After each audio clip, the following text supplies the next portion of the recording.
Congress party దక్షిణాది మీద concentrate చేస్తుంది. ఒకప్పుడు ఆ పార్టీ శాంతం ఎమర్జెన్సీ లాంటి టైంలో దెబ్బతిన్నప్పుడు కూడా దక్షిణాది కాపాడింది కాబట్టి ఇక్కడే చేస్తుందని ఇంతకుముందే ప్రస్తావించుకున్నాం. తెలంగాణ, కర్ణాటకలో అధికారంలో ఉండటం అన్నది దానికి ఒక రకంగా పెంచింది. ప్లస్ తమిళనాడులో కూడా కాంగ్రెస్ అనేది డిఎంకేతో మిత్రపక్షం కాబట్టి వీటి మీద కాన్సన్ట్రేట్ చేస్తుంది. ఈవెన్ రేపో మాపో బీజేపీ కనుక కాదు పొమ్మంటే తెలుగుదేశంతో టైఅప్ అయినా ఆశ్చర్యపోనక్కర్లేదు. అప్పుడు షర్మిల అందుకోసమే లోకేష్కి గిఫ్ట్లు ఇవ్వడం ద్వారా జట్టు కట్టడానికి ప్రిపేర్ అవుతుంది. అదైనా జరిగేటువంటి అవకాశం ఉంది. తాజాగా చూస్తే ఓవరాల్గా 45 సీట్లు టార్గెట్ అట. రానున్న లోక్సభ ఎన్నికల దక్షిణాదిలో 45కి పైగా సీట్లు గెలుచుకొని కాంగ్రెస్ పార్టీ లక్ష్యంగా నిర్దేశించుకుంది.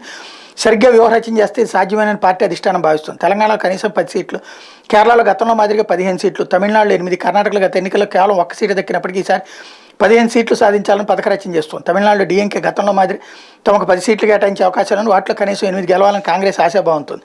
ఈ కీలక రాష్ట్రాలకు పార్టీకి చెందిన ఒక్కో ప్రధాన కార్యదర్శికి అప్పగిస్తూనే ఆ రాష్ట్రాల గెలుపు బాధ్యతలను స్థానికంగా ప్రజాబలం ఉన్న నాయకులు భుజస్కంధాలపై పెట్టాలని పార్టీ అధ్యక్షుడు ఖర్గే యోచిస్తున్నట్టు సమాచారం.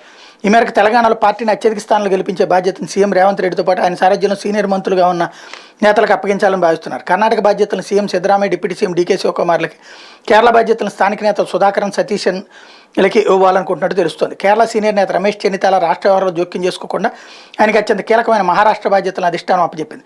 ఉత్తరాదిని కూడా రాష్ట్ర స్థాయిలో ప్రజాబలం ఉన్న సీనియర్ నేతలకే బాధ్యతలను అప్పచెప్తూ ఢిల్లీ నుంచి నేరుగా పర్యవేక్షించాలని పార్టీ నేతలు భావిస్తున్నారు.